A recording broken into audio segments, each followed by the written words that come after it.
заштита, погодни услови за развој, за растење, во радост, во мир, со игра, со учење. Тие имаат право на среќно и безгрижно детство. Но за жал за многу деца стварноста е поинаква од причина што не се почитуваат нивните права, така што тие се изложени на многу опасности, особено преку насилство, малтретирање, злоупотреба и експлоатација на детската личност. Ваквите појави во нашата земја ги следи првата детска амбасада на светот во Македонија Меѓаши, како членка на повеќе светски организации за заштита на правата на децата, така што секоја година доставува извештај за состојбата со правата на децата до Комитетот на Организацијата на Обединетите нации. Во изминатите 6 години од работата на амбасадата, преку реализација на конкретни проекти, се регистрирани појави на непочитување на правата на децата, односно се регистрирани примери за кршење на нивните права. На оваа тема ќе поразговараме со нашиот денешен гостин, Драги Змијанац, извршен директор во првата детска амбасада Меѓаши, и секако добре дојде за вас во нашата студија. Добро е. Во кои случаи, кога и каде е забележано непочитување на правата на децата? Всушност, вие до средствата за јавно информирање доставивте информација, нели, за непочитување на правата на децата, и тие информации ги распределувате во неколку подточки. Еве да започнеме со социоекономската неправда врз децата.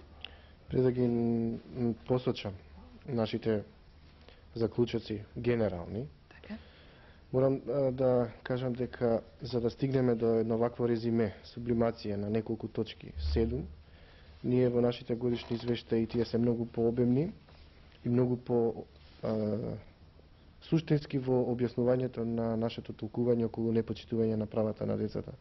Ова што е доставено до медиумите, едно кусо резиме, со намера да потикнеме на размислување, да и медиумите кои навистина несебично се вклучуваат во афирмација на детската личност, детскиот дигнитет, културата на живење и афирмација на хуманоста, другарувањето и почитувањето на правата на децата да биде една од, би рекол, основните мотиви на действување на секоја телевизија која ќе се доближи до децата. Јас токму и оваа емисија и моето гостување го сваќам како една афирмација на Конвенцијата за правата на децата во пракса преку медиумите, зашто верувајте, многу деца навистина не се доволно информирани за нивните права и многу малку има во воспитно-образовниот процес кадри кои се едуцирани да ги информираат децата за своите права.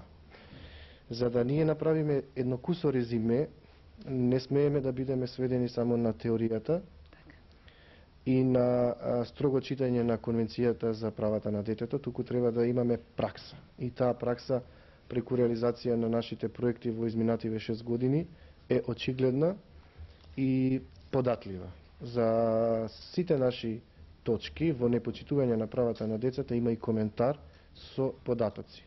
Тоа говори за една сериозна невладина организација во Република Македонија, каде што и вие рековте дека таа е членка на повеќе меѓународни организации, како што е КРИН, информативна мрежа за детските права, седиште во Лондон, меѓународна одбрана на децата, седиште во Женева, и да не ги набројувам останатите. Почнуваме од социоекономска неправда. Навистина, во Македонија во изминативе 6 години од нашата работа имаме регистрирано деца од бројка над 30.000, чии родители не се во можност да ги испратат своите деца на училиште, односно да им обезбедат нови училишни чанти, книги, обувки и облека. Тоа го забележуваме од податокот што од нашите 30.000 регистрирани деца членови континуирано се зголемува бројот на деца кои се во категоријата на деца со низок социјален стандард, односно родители кои станале без работа или пак родители кои се во стечајна постапка. И ние се обидуваме да го избалансираме тој социјален момент во Македонија со донација која редовно ја добиваме од странство, посебно пред новата учебна година со дарување на школски прибор, училишни чанти и книги. Иако според конвенцијата е предвидено дека образованието во Република Македонија е задолжително и бесплатно.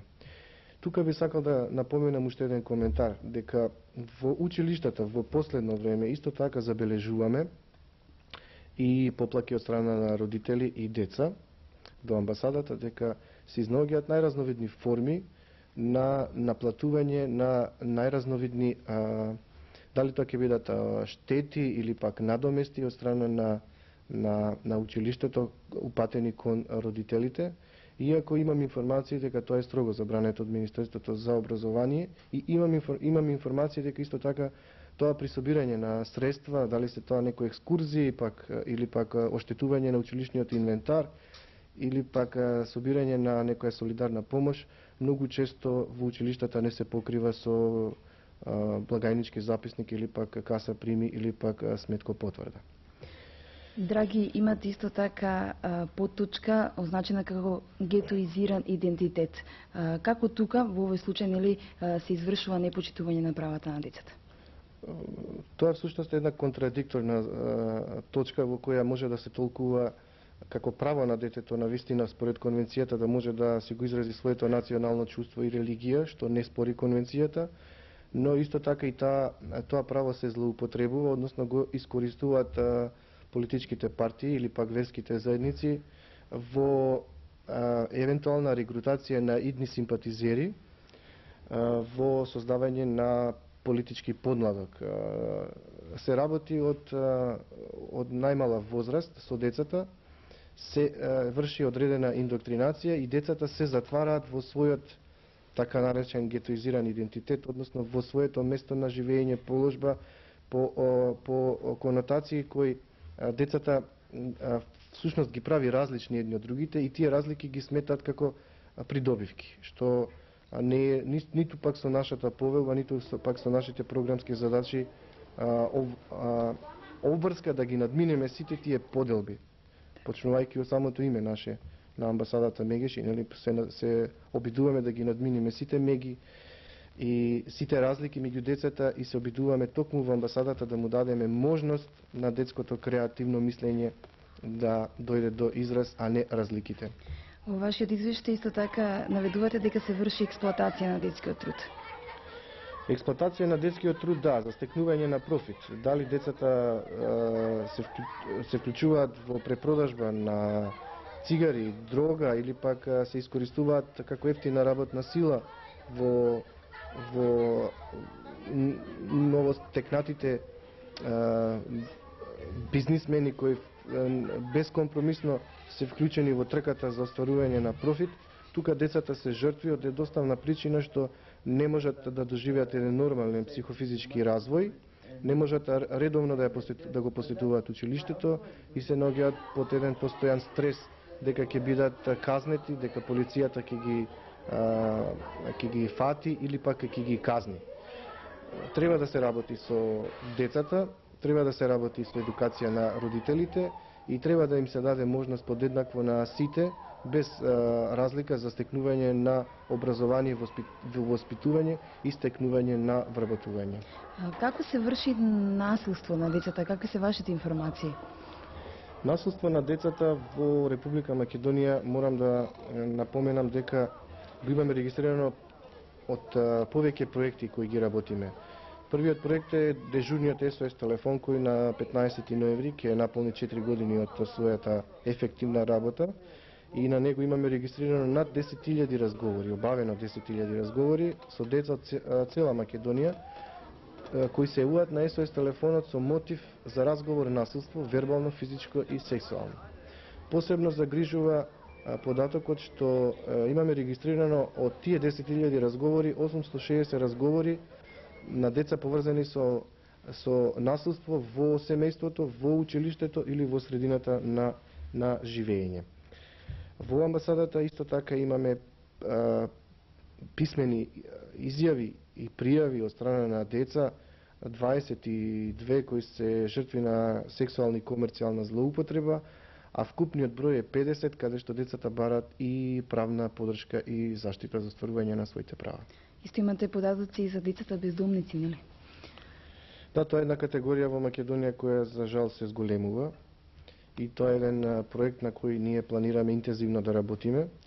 Морам да напоменам дека во Република Македонија нема алтернативна грижа за згрижување на деца бездомници.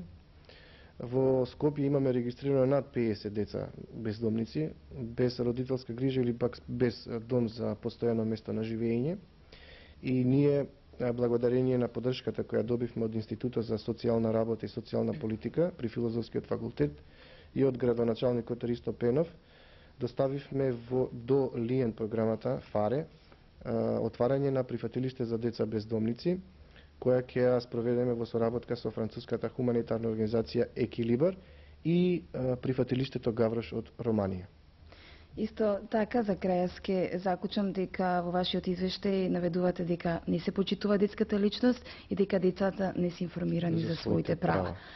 За жалете, времето брзо минува, знам дека има многу да се говори на оваа тема. Во секој случај ќе одвоиме уште некој термин, минути за ваков разговор со цел, нели, барем за крај да ни кажете што предлагате вие како амбасада. Вие на некој начин се трудите да се надминат ваквите проблеми, меѓутоа кои се оние кои што пред се треба да се грижат и да ги почитуваат правата на децата? Секако во системот за грижа и воспитување на децата вклучени се повеќе сегменти во општеството, почнувајќи од семејството, училиштата како воспитно и образовни институции. Тука се и невладините организации како третостепени по значење за воспитување, изгрижување и заштита на детската личност. Но за да се заштити детската личност, многу е важно да се информираат децата за своите права. Морам да констатирам дека не се чини многу околу информираноста на децата за своите права, иако ние направивме обиди, пред неколку години ја издадовме книгата Правата на децата, која бесплатно ја дистрибуиравме до многу училишни библиотеки. Со Министерството за образование и физичка култура за неделата на детето пред неколку години имавме факултативно изучување за правата на децата, но наскоро сме до една идеја која може да дојде до практична реализација, бидејќи во рамките на амбасадата функционира комитетот на МОД, меѓународна одбрана на децата, кај што членуваат влијателни личности од правото, правосудството, образованието и други сегменти од општеството. Сме на идеја да вршиме една масовна едукација на децата, да имаме едукатори кои ќе работат преку трибини или пак преку образовни емисии или пак преку печатен материјал, децата поинтензивно да се запознаат со своите права и да бидат информирани и да знаат кога не се почитуваат или пак се кршат, каде да се обратат и кој може да ги заштити.